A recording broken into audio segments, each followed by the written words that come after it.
जम्मू कश्मीर का खास बुलेटिन देख रहे हैं आप सब और मैं हूं आपके साथ रूपाली शर्मा। खबरों का सिलसिला शुरू करेंगे इस वक्त की बड़ी खबर के साथ, जहां पर सिंधु जल संधि पर आर्बिट्रेशन कोर्ट का फैसला जो है वो सामने आ चुका है। इस बीच भारत ने सिंधु जल संधि स्थगित रखने का फैसला लिया है और भारत ने आर्बिट्रेशन कोर्ट के गठन को अवैध करार दिया है।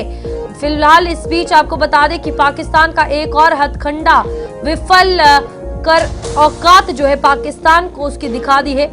भारत ने हेग स्थित कोर्ट ऑफ आर्बिट्रेशन द्वारा कथित तौर पर जारी किए गए एक फैसले को खारिज कर दिया है।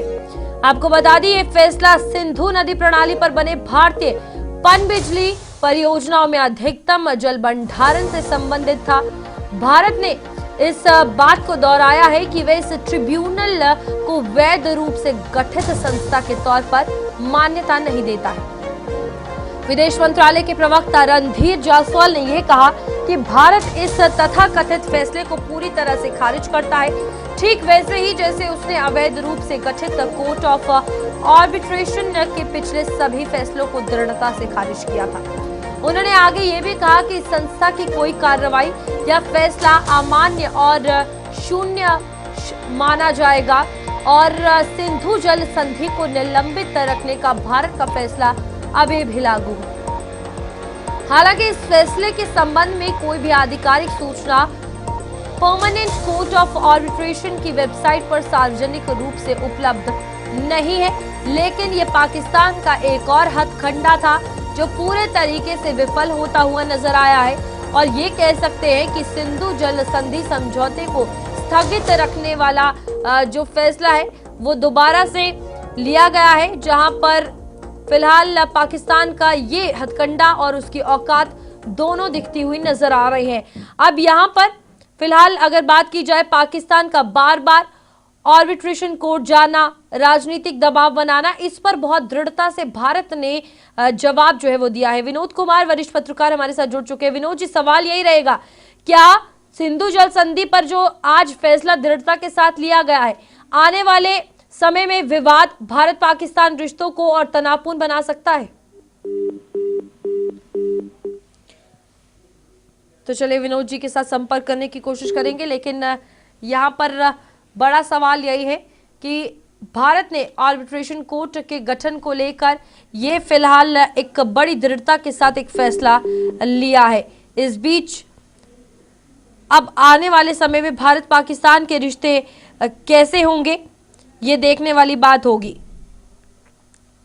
फिलहाल सिंधु जल संधि को लेकर अगर बात की जाए तो लगातार ये फैसला बार बार जो है वो उठाया जा रहा था, ये मुद्दा जो है वो उठाया जा रहा था, क्योंकि केंद्र सरकार अब जम्मू कश्मीर को पावर हब भी बनाने की दिशा में है। इस बीच ये आक्रामक नीति हो सकती है जो यहाँ की सरकार की तरफ से उठाई गई हो। और बड़ी खबर है इस वक्त की, जहां पर आप देखिए कि सिंधु जल संधि पर आर्बिट्रेशन कोर्ट का फैसला अमान्य करार दिया गया है।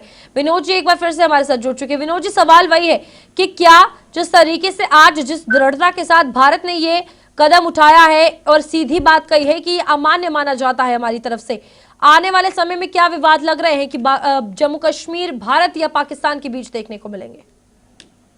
देखिए, कोर्ट ऑफ आर्बिट्रेशन का फैसला था जिसको भारत ने मानने से इनकार कर दिया, और बड़ी बात यह है कि जिसकी पुष्टि तक नहीं हो रही है। जो परमानेंट कोर्ट ऑफ आर्बिट्रेशन होती है उसकी वेबसाइट में या उसकी तरफ से कोई ऐसा मैसेज नहीं आया।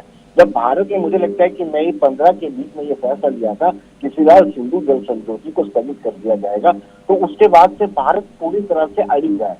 हालांकि पाकिस्तान अलग अलग फोरम में जाकर के इतना प्रयत्न कर रहा है कि किसी तरीके से भारत को मनाया जाए और सिंधु जल समझौते को दोबारा से डिस्कस किया जाए, लेकिन भारत ने अब मान लिया है कि गोली और पानी, खून और लहू एक साथ नहीं चलेगा। और मुझे लगता है कि भारत अपने फर्म स्टैंड पर फर्मता से कमिटमेंट की खड़ा रहेगा। यहाँ पर क्या लगता है, ये भारत के इस रुख को अगर देखें तो जम्मू कश्मीर में बिजली उत्पादन और निवेश बढ़ाने की कोई संभावना है, क्योंकि पाकिस्तान तो बार बार इसको उठाते जा रहा है इस मुद्दे को?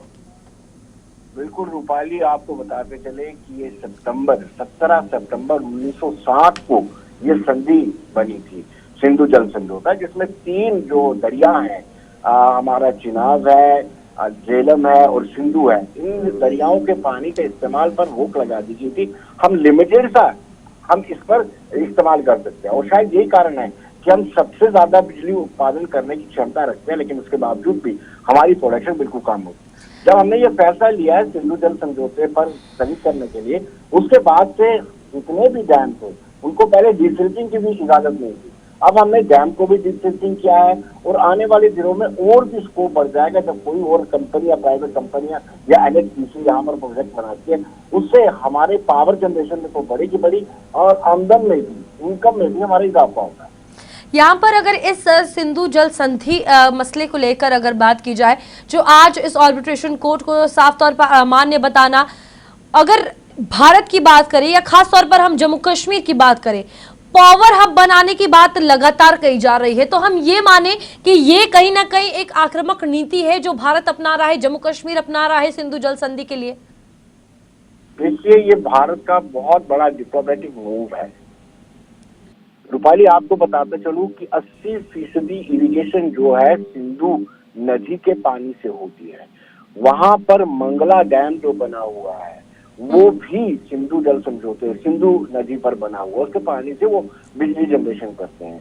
और बहुत सारा एरिया जो है वाटर सप्लाई सिंधु जल से होती है। तो जिस तरीके से समझौते को स्थगित किया गया है, वहां पर पानी का क्राइसिस आ गया है, वहां पर फूड प्रोडक्शन का क्राइसिस आ गया है, वहां पर बिजली का क्राइसिस आ गया है। इसलिए त्राही पाकिस्तान कर रहा है और पाकिस्तान किसी भी तरीके से चाहता है कि समझौते को दोबारा भी रिस्टोर किया जाए।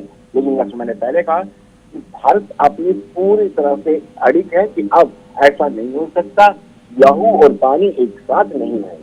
बिल्कुल विनोद जी, बहुत बहुत शुक्रिया, हमारे साथ जुड़े रहिए। और अगली खबर पर भी, इस बीच पाकिस्तान की तरफ से अगर बात की जाए तो साफ तौर पर ये कोर्ट ऑफ आर्बिट्रेशन बार बार मुद्दा जो है वो सिंधु जल संधि का उठाया जा रहा है, लेकिन दृढ़ता के साथ जवाब भारत भी देता हुआ नजर आ रहा है।